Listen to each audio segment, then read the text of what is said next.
ကျွန်တော်ရဲ့မိတ်ဆွေများအားလုံးပဲမင်္ဂလာပါခင်ဗျာမင်းသားကြီး channel လေးကနေစိတ်ဝင်စားပွဲသေးတဲ့ရင်ပူ PM ဇလန်ကောင်းလေးကိုဖတ်ပြတင်ဆက်ပေးဖို့အချိန်ခါကြာရောက်လို့လာခဲ့ပြန်ပါပြီဒီကနေ့ဖတ်ပြတင်ဆက်ပေးမှာကတော့မွေးရပါခေါင်းကြီးလွင်းလို့လက်မလျှောက်နိုင်ပေမဲ့ပလက်ကလေးတိုင်းတစ်လုံးနဲ့ဖဲငါရိုက်ပြီးတော့ဖဲဝိဇ္ဇာခေါင်းကြီးထွင်းကျော်လို့အမည်ရတဲ့စိတ်ဝင်စားပွဲထူးခြားစမ်းကြယ်သေးတဲ့ရင်ပူ PM ဇလန်ကောင်းလေးကိုဖတ်ပြတင်ဆက်ပေးမှာဖြစ်လို့နားဆင်ခံစားအားပေးကြပါဦးခင်ဗျာဖဲဝိဇ္ဇာခေါင်းကြီးထွင်းကျော်ပကုံးနှစ်ဖက်ကြားကခေါင်းပေါက်ပြီးလူရဲလို့ဖြစ်လာပြီဟဲ့ဆိုရင်တော့အများတန်းတူစားနိုင်ဖို့ဝင်နိုင်ဖို့နေနိုင်ဖို့ဆိုတာကနံပါတ်1ရေးကြီးဆုံးပဲမဟုတ်ပါလားအဲ့လိုမဟုတ်ဘဲနဲ့လူလောကလူပေါင်းလူအဝိုင်းဝန်းကြီးထဲမှာလူဒလိဆန်လူငရဲလူပြည်သားတွေဖြစ်နေကြမယ်ဆိုရင်တော့ဟန်မကြသေးပါဘူးဟိုအတိတ်ဘဝများစွာကအထုံရည်စက်မကောင်းမှုကြောင့်ဂုဏ်တော်ပညာယုတ်စသဖြင့်နေကြသူဖြစ်ခဲ့မယ်ဆိုရင်လေကောင်းတဲ့ကုသိုလ်စိတ်လေးကိုမွေးကောင်းတဲ့ကုသိုလ်အလုပ်ကိုလုပ်ဒီလိုဖြစ်တယ်မဟုတ်ပါလားမဟုတ်ပါထွင်းကျော်ဆိုတဲ့ကောင်ကအဲ့ဒီလိုမဟုတ်ဘူးဟုတ်ပါတယ်ထွင်းကျော်ကမွေးကင်းစားကလေးဘဝကလေးကလူရဲ့ခန္ဓာကိုယ်တစ်ခုလုံးမှာသူ့ရဲ့ဥကောင်းဆိုတာကအေးရမအကြီးကြီးပါပဲခြေတံလက်တံနေကိုလုံးကိုယ်တွေနဲ့နိုင်ရှင်မယ်ဆိုရင်တော့အဲ့ဒီထွင်းကျော်ရဲ့ဥကောင်းဆိုတာတာမန်လူတွေရဲ့ခေါင်း၃စောက်လောက်ရှိနေတာပါမာပြုံးမွေးတဲ့ကလေးကခေါင်းကြီးကြီးပဲဟေးလူကြီးခေါင်းလောက်ကိုရှိတာဆိုပြီးတော့တစင်စကားတစင်နားနဲ့ပြောကြမာပြုံးအိမ်ကိုပြေးလာကြပြီးအထူးဆန်းလိုမြောက်ပွဲလိုစက်ကက်လိုကြည့်ကြအဲဒီကစားပြီးတော့ထွင်းကျော်ကိုခေါင်းကြီးဆိုပြီးတော့အမည်နာမပြုကြနောက်ပြီးတော့ဝိဘထွင်းမြတ်ကထွင်းကျော်ဆိုပြီးတိတ်ထိတင်ခေါင်းကြီးထွင်းကျော်ဖြစ်လာခဲ့ပါတယ်ထွင်းကျော်အသက်20အရွယ်ရောက်တဲ့အထိသူကသူဟန်ကြပန်းကြနဲ့ထင်းချုပ်ပြီးလမ်းလျှောက်နိုင်တာမဟုတ်ပါဘူးလူတဦးတယောက်ရဲ့အကူအညီမပါဘဲနဲ့ထွင်းကျော်လမ်းလျှောက်လို့မရပါဘူးဒီတော့သူ့ရဲ့မိဘများဖြစ်တဲ့ဦးမြင့်ရှိန်ဒေါ်ခင်ပြုံးဆိုတာကငွေကြေးတနာပြည့်စုံပေမဲ့လည်းထွင်းကျော်ကိုအများတန်းသူကြောင်းသွားကြောင်းပြန်နဲ့စာပေသင်ကြားနိုင်တာမျိုးလည်းမရှိပါဘူးဒါပေမဲ့ထွင်းကျော်ကခေါင်းကြီးတဲ့လောက်အင်မတန်မှညံကောင်းတဲ့အကောင်သူ့ရဲ့ကောင်ကိုသူမထိန်နိုင်လို့အချိန်ရှိသည့်ပက်လက်ကလေးတိုင်းမှာထိုင်နေရပေမဲ့အိမ်ဘေးကပထမတန်းကျောင်းသားစာကြက်နေတာကိုသူကပါအလွေရနေတဲ့အပြင်စရုပ်တန်းကျောင်းသူ့ရဲ့အမတွက်နေတဲ့တင်ချာရဲ့အဖြေကိုသူကစိတ်တွက်နဲ့တွက်ပြီးတော့အဖြေမှန်ကိုကြိုးပြီးတော့ပြောနိုင်ခဲ့ပါတယ်ဒီလိုပဲတစားနဲ့သူမက10တန်းကျောင်းသူဖြစ်လာသူကကျောင်းနေရသူမဟုတ်ပေမဲ့သူမရဲ့ကြက်တဲ့စားတွေတွက်တဲ့စားတွေကိုပလက်ကလေးတိုင်းမှာထိုင်နေရင်းကအလွေရနေပါတယ်စိတ်တွက်ပြီးတော့အဖြေကိုကြိုးပြောနိုင်ခဲ့တာဖြစ်ပါတယ်ပြောရပါဦးမယ်1950ပြည့်နှစ်မှာထွန်းကျော်ရဲ့အသက်က15နှစ်သားကိုရောက်နေပြီဆိုတော့အဲဒီတုန်းကခေတ်ကာလရဲ့အခြေအနေကကောင်းတာမဟုတ်ပါဘူးထွန်းကျော်နေတဲ့မြို့ငယ်လေးမှာဆိုရင်တော့ကြဟိုနေရာကတနတ်တန်းကြရဒီနေရာကတနတ်တန်းကြရဓမြဝင်တိုက်သွားပြန်ပြီလူသက်သွားပြန်ပြီဆိုတာတွေကမကြခဏဆိုသလိုဖြစ်နေပါတယ်အဲ့ဒီမြို့ငယ်လေးကလူတွေဆိုရင်လေကြီးလန်စားစားနေကြရကြီးကန်တောင်းပေါက်ကြည့်နေရတဲ့အချိန်ညဆိုရင်ဟိုအိမ်ဒီဆွပြီးတော့အလဲကြကင်းဆောင်တယ်လို့စောင်းကြရနေကြရတဲ့အချိန်ခင်မကောင်းတဲ့ကာလပါအဲ့ဒါကလည်းသူစရိုက်မှုနဲ့အတံမိုးဝမ်းကြောင်းပြုတ်နေရတဲ့သူတွေလူကောင်းသူကောင်းတွေကိုပြောတာပါသူစရိုက်နဲ့ပွေလျောမကောင်းမှုနေပေထဲမှာကျင်လည်နေတဲ့သူတွေကတော့အဲ့လိုပြေးနေလွှမ်းနေကြရထိတ်လန့်နေကြတာမျိုးကမှလူလာရှိနေကြတာပါကြည့်ပါအရက်ဝိုင်းတို့ဖဲဝိုင်းတို့ဆိုတာအဲ့ဒီမြို့ငယ်လေးရဲ့ချောင်းကြရက်ွက်တွေမှာဆိုရင်နေရာနှံပြားဆိုသလိုရှိနေပါတယ်တကယ်ဆိုရင်အဲ့ဒီခေတ်တုန်းကအချုပ်ခန်းတို့အကျဉ်းတောင်တို့ဆိုတာဒုစရိုက်သမားတွေနဲ့ပြည့်ကျက်နေတာပါအခန်းထဲမှာတာမန်အတိုင်းမဆန့်ကျင်တော့လို့ဘက်ခတ်ဆင်းပြီးတော့နေကြရတာမျိုးလည်းရှိပါတယ်ဒါပေမဲ့မကောင်းမှုနဲ့မွေလျော်တဲ့ဒုစရိုက်သမားတွေကတော့အဲ့လိုနေရာမျိုးကိုပဲပွဲလန်သပင်သွားနေရတာပဲလို့ထင်နေသလားမသိပါတကယ့်ကိုအံ့ဩစရာထွင်းကျော်ရဲ့ဖေဦးမြင့်ရှင်ဆိုတာကလည်းကြည်ပါဦးအိမ်မှာအိမ်တော်ပတိဘောကအလုပ်ကိုလက်သမားအလုပ်သမားတွေနဲ့ဗန်းပြဟန်ပြလောက်ကင်ထားပြီးအတွင်းထဲမှာတော့ အရက်ရောင်းနေတာပါဖဲဝိုင်းဒိုင်ခံနေတာအင်မတန်ဆိုတဲ့သူတပည့်တပန်းနေဆိုတာကလည်းအများကြီးပါတကယ်တမ်းအလုပ်လုပ်တဲ့လက်သမားတွေလည်းရှိပါတယ်အင်ဂျီယာကြီးအတီးတကျမရှိတဲ့အရက်သမားဖဲသမားတွေလည်းရှိတာဆိုတော့ထွင်းကျော်တို့အိမ်မှာပဲစာရင်တောင်းရင်လုပ်ပြီးနေကြတော့တာပါဟိုတခြားမျိုးပြတွေကတစုံတစ်ခုသောအမှုကိုကျူးလွန်ပြီးလာပြီးတော့တင်းရှောင်နေတဲ့လူတွေဆိုတာကလည်းအများကြီးပါဆိုတော့ထွင်းကျော်အသက်16နှစ်သားအရွယ်ဖြစ်တဲ့အချိန်မှာထွင်းကျော်ရဲ့ထိုင်းနေကြပလက်ကလေးထိုင်းဆိုတာအမရဲ့အခန်းထဲကနေဖေးဝိုင်းဘေးကိုရောက်လာခဲ့ပါပြီထွင်းကျော်ကသူ့ရဲ့ခန္ဓာကိုယ်ဖွဲ့စည်းပုံအရခေါင်းကအကြီးကြီးဖြစ်နေတာမို့တာမန်လူတယောက်လိုဟန်ကြပန်ကြထိုင်ပြီးတော့ဖဲရိုက်နေတာမျိုးဖဲကိုင်နေတာမျိုးမဟုတ်ပေမဲ့သူ့အဖေဦးမြင့်ရှင်ရဲ့ဖဲကိုဘေးနာကနေအကြံပေးညံပေးလုပ်နေရတာပါတခြားကိုမကြည့်ပါနဲ့လူ9ယောက်ထိုင်နေပြီးတော့ဖဲကိုဝေးလိုက်ပြီးပြီဆိုရင်ထွင်းကျော်ရဲ့အဖေလက်ထက်ကဖဲရက်တစ်ချက်ကိုပြဟုတ်ပြီအဲ့ဒီဖဲကိုထွင်းကျော်တီးလိုက်ရပြီဆိုတာနဲ့တခြားလူတွေရဲ့ဖဲကဘာဖဲတွေလဲဘယ်လိုအယောင်တွေလဲဂျက်ကင်းကလာဖဲအစညင်းတော့အစုံမှန်အောင်ကိုပြောပြနေတာဆိုတော့ကိုမီရိုက်မလားဘူကြီးတွဲမလားရှိုးလားပိုကာပဲထောင်းကြမလားထွင်းကျော်ပြောသလိုသားလုံးဝိုင်းထဲကငွေတွေအလုံးသူ့ဖေရဲ့လက်ထက်ကိုရောက်အောင်မယ်ဆိုတာကျင်းသေးဆိုတော့ထွင်းကျော်တို့ဘလောက်တိုင်းတာထိဦးကောင်းကြည့်သလောက်အုံနောက်ကြီးနေသလဲဆိုတာတွေးတာကြည့်ပြီးတော့တကယ်ပါဟာမင်းသားကငါတို့တော့တကုတ်ရှင်ပဲကွာအပြုံးရဟုတ်တာပေါ့ယောက်ျားရဲ့အေးငါသားကိုကျမ်းမာရေးဂရုစိုက်ကွာချလားပြီးတော့သူလှုပ်ချင်တာဘာမှမဆိုလှုပ်ပါစေငါတို့မစားရမတော့ရမဝေးရရင်နေပါစေကွာငါသားတို့ကအရေးကြီးတယ်ကွာကျမနားလေပါတယ်တော့ကျမကကျမသားကိုရှင်နဲ့တောင်လဲနေတာမျိုးမဟုတ်ဘူးတော့ရှုံးပါတယ်ကွာဒီလိုနဲ့ဦးမြင့်ရှိန်နဲ့ဒေါ်ပြုံးတို့အသက်40ဆွန်းဆွန်းအသက်ရွယ်တွေအပြုံးမနေသင်းလိုက်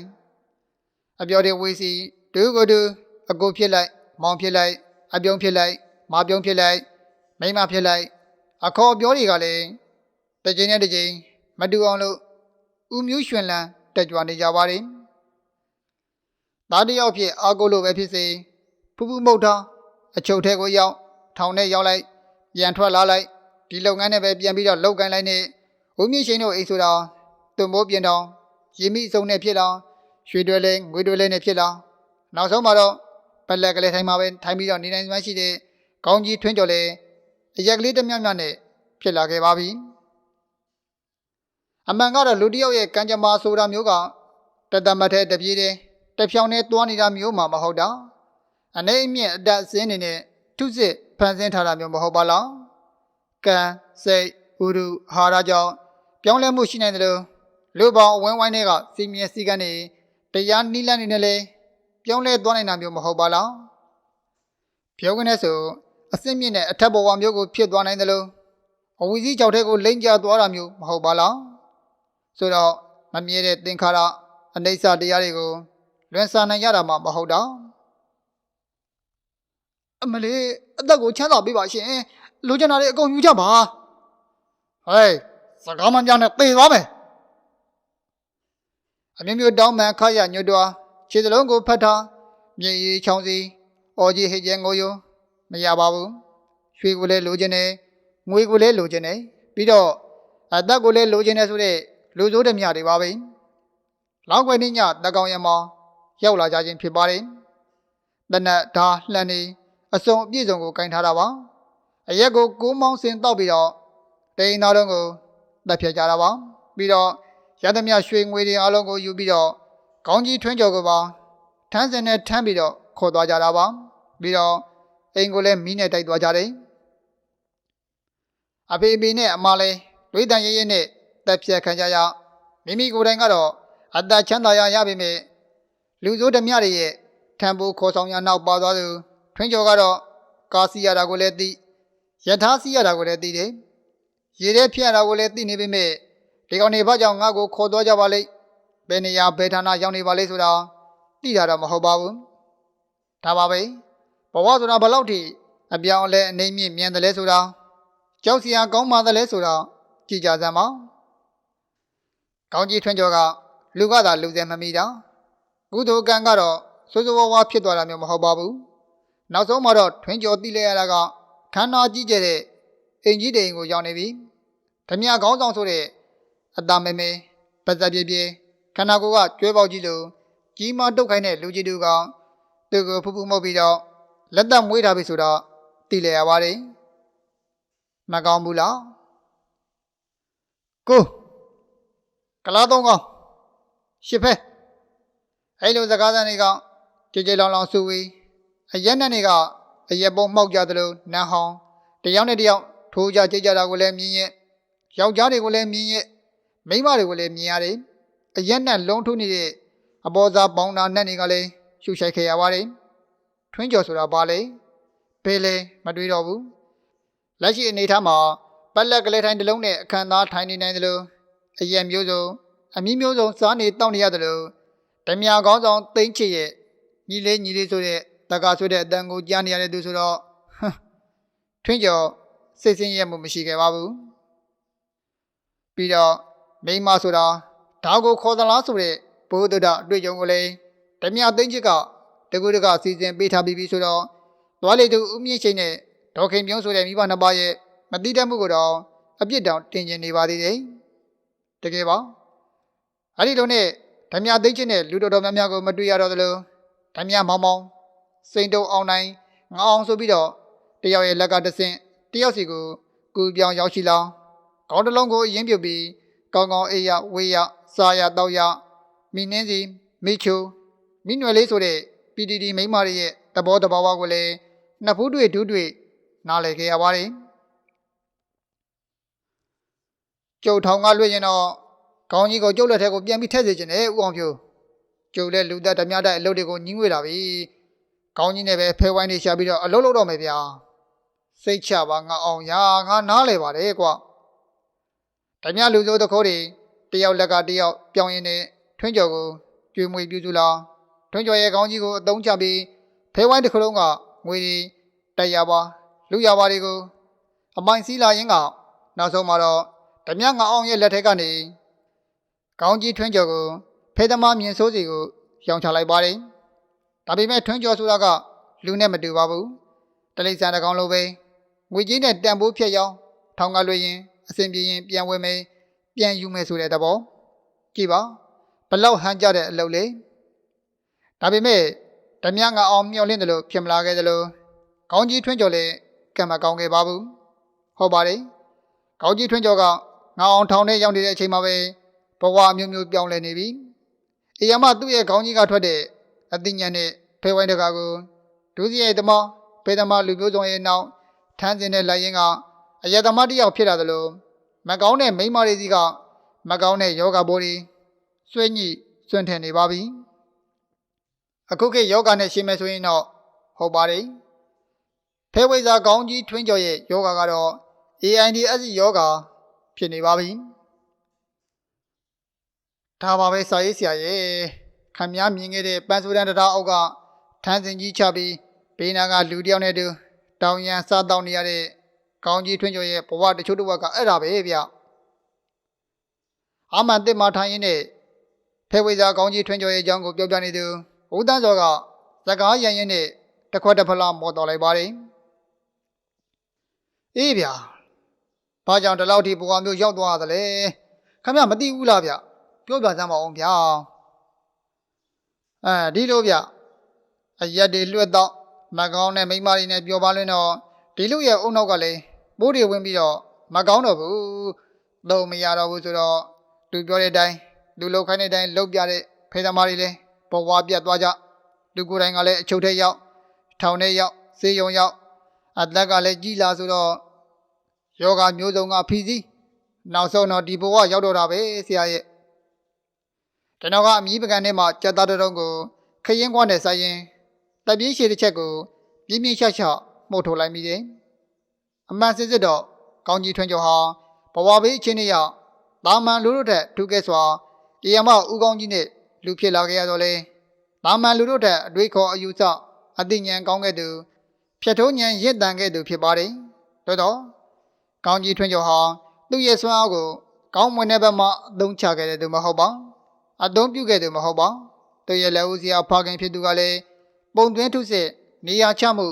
မှန်မှန်ကန်ခဲ့သူမဟုတ်ပါလား ပြီးတော့ပင်ဖြစ်စေလက်ရှိပြစ္ဆုတ်ပံဘဝကိုရောက်ရှိလာခဲ့သူကောင်းကြီးထွန်းကျော်အနေနဲ့လူပိသားစွာမနေခဲ့ရခြင်းကတော့သိကြနေပါပြီမှတ်ချက်ဖြစ်ရမှန်ကိုအမီးလွှဲပြောင်းထားပါသည်ဟုတ်ကဲ့စိတ်ဝင်စားပွဲထူးခြားဆန်းကျင်တဲ့ရင်ပိုဖြစ်ရမှန်ဇလံကောင်းလေးကိုမင်းသားကြီး channel လေးကနေတင်ဆက်ပေးခဲ့တာဖြစ်ပါတယ်အဆုံးထိလိုက်ပါအားပေးနားဆင်ခဲ့တဲ့ကျွန်တော်ရဲ့မိတ်ဆွေတွေကိုအထူးပဲကျေးဇူးတင်ပါတယ်စာတပုတ်ကိုနားထောင်ပြီးတာနဲ့မိတ်ဆွေတို့ရဲ့ထင်မြင်ယူဆချက်တွေကိုညင်သွေးတဲ့အနေနဲ့ဗီဒီယိုလိုက်တစ်ချက်နေပြီး comment မှာဝင်ရောက်ဆွေးနွေးညှင်းခုန်သွားလို့ရပါတယ်အာမနာပါနဲ့မိတ်ဆွေတို့ရဲ့ comment တစ်ကြောင်းချင်းစီတိုင်းကိုကျွန်တော်တင်ဆက်သူကအလေးထားပြီးတော့စာပြန်ပေးနေပါပြီစာဖတ်တာကိုဝါသနာပါပြီးမြဲစာဖတ်ဖို့အတွက်အချိန်မပေးနိုင်အလုံးမအားတဲ့ကျွန်တော်ရဲ့မိတ်ဆွေတွေအတွက်မင်းသားကြီး channel လေးကနေထူးခြားဆန်းခြင်းလှဝက်ဆန်းခြင်းသေးတဲ့ရင်ပူပရာလောကကံမီရောက်ရမတန်မူခင်ဖြစ်ရမှန်ဇလံကောင်းမြတ်စွာကိုနေစမပြတ်ရှာဖွေပြီးတော့မှဖတ်ပြတင်ဆက်ပေးနေပါပြီခင်ဗျာ